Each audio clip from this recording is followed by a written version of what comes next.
Doctor Sanjay Kute यांचं एक पत्र मी तुम्हाला वाचून दाखवतो की मी आमदार डॉक्टर संजय कुटे, आदरणीय श्रीराम कुटे गुरुजी यांचा मुलगा आहे आणि उर्मिलाताई यांच्यासारख्या प्रेम वात्सल्य असणाऱ्या मातेचा मुलगा, एक शिक्षकाचा मुलगा आहे. माझ्या आई वडिलांनी माझ्यावर सुसंस्कृत संस्कार केले. माझ्या आई वडिलांनी मला शिकवले आहे, महत्वाकांक्षा जरूर ठेवावी पण ती राक्षसी नसावी. दुसऱ्यांचा जीव घेऊन किंवा कूटनीती करून किंवा दुसऱ्यांना संपून तुम्ही पुढे जाण्याचा प्रयत्न करू नका. तुमच्या कर्तव्यानं, मेहनतीनं, सेवेनं चांगलं आणि प्रामाणिक काम करून तुम्ही पुढे गेलं पाहिजे. आयुष्यात आपण किती पुढे गेलं पाहिजे हे वेळ आणि काळच ठरवत असतो आणि याच विचारावर जगणारा मी एक सामान्य लहान कार्यकर्ता. खूप मोठं पत्र आहे, भावनिक आहे, भावस्पर्शी आहे.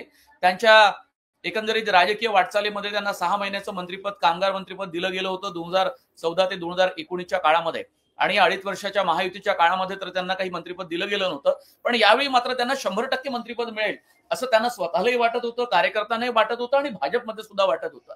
पण नेमकं काय घडलं म्हणजे आता रवींद्र चव्हाणांना मंत्रिपद दिलं गेलं नाही पण त्यांना अध्यक्षपद दिलं जाणार आहे आणि ती शक्यता जास्त आहे.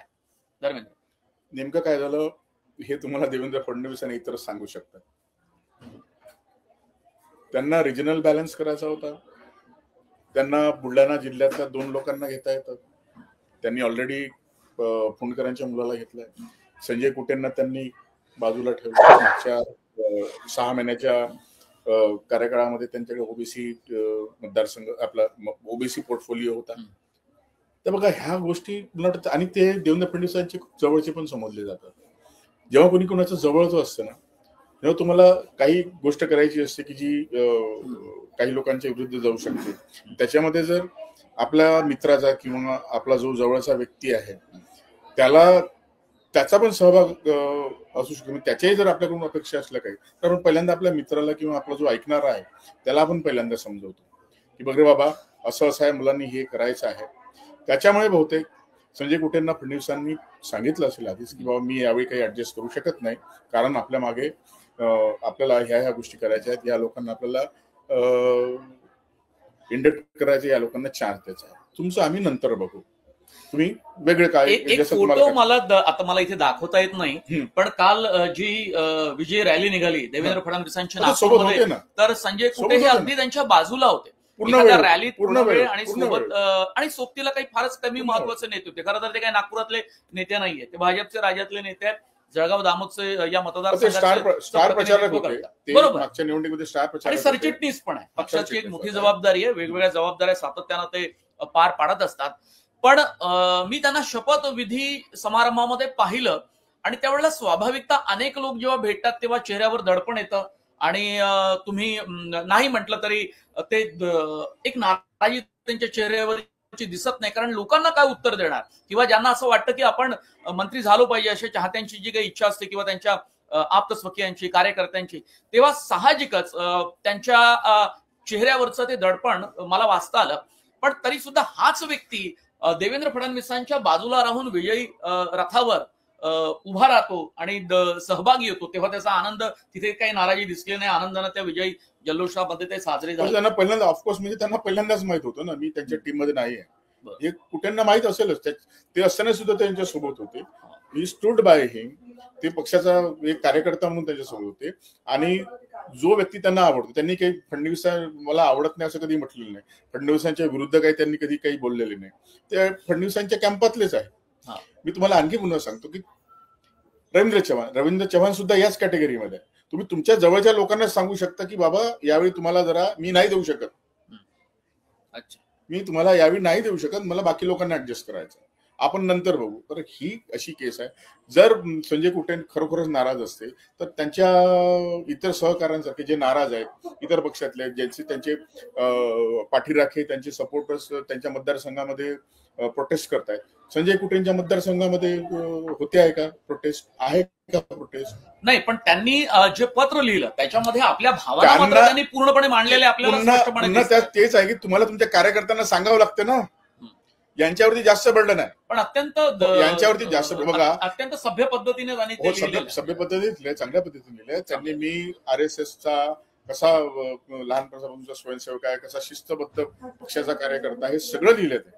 हे सगळं जे पुन्हा मी माझ्या पहिल्या ओपनिंग मध्ये जे बोललो, तुम्हाला तुमच्या कार्यकर्त्यांसाठी ह्या सगळ्या गोष्टी तो कराव्या फोटो लागतात. स्क्रीनवर दिसतो त्यातही या फडणवीस सगळ्या गोष्टी तुम्हाला तुमच्या कार्यकर्त्यांसाठी करा. शेवटी तुमचं जे राजकारण आहे, तुमचे कार्यकर्तेच पुढे नेणार आहेत. कार्यकर्त्यांना समजावं लागतं ना. संजय कुटेंच्या संदर्भातला निर्णय कोणी घेतला असावा पक्षामध्ये? केवळ फडणवीसांनी निर्णय घेतला की आणखी काही वरिष्ठ नेते असतील पक्षातले? हे बघा, म्हणजे काही काल जे 19 लोकांचा बीजेपीकडून शपथविधी झाला, तुम्हाला वाटतं फक्त 19 लोकांचीच लिस्ट दिल्लीला गेली असेल का? 19 लोकांचीच लिस्ट गेली, 19 लोकांचेच नाव दिल्लीवरून क्लिअर होऊन असं होऊ शकतं. पण असं म्हटलं 50 पण नाव असू शकतात. पण असं म्हटलं जातं की इथल्या लोकांची माहिती दिल्लीतल्या लोकांना कशी असेल या गोष्टी हे बघा, मी असं बोललं जातं. असं बोला, मला याची माहिती नाही. तुम्ही मला एनसीबीच्या संदर्भात विचारलं असतं, मी तुम्हाला हेच सांगितलं असतं. सेनेच्या संदर्भात मी तुम्हाला हेच सांगितलं असतं आणि बीजेपीच्या संदर्भात हेच. आपल्याला ह्या गोष्टी माहित नसतात. मी फक्त ढोबळमानाने हे सांगू शकतो की 19 लोकांची लिस्ट गेली असेल तर 19 लोकांचीच लिस्ट जाऊ शकत नाही. इतरही लोकांची नावं गेली असतील.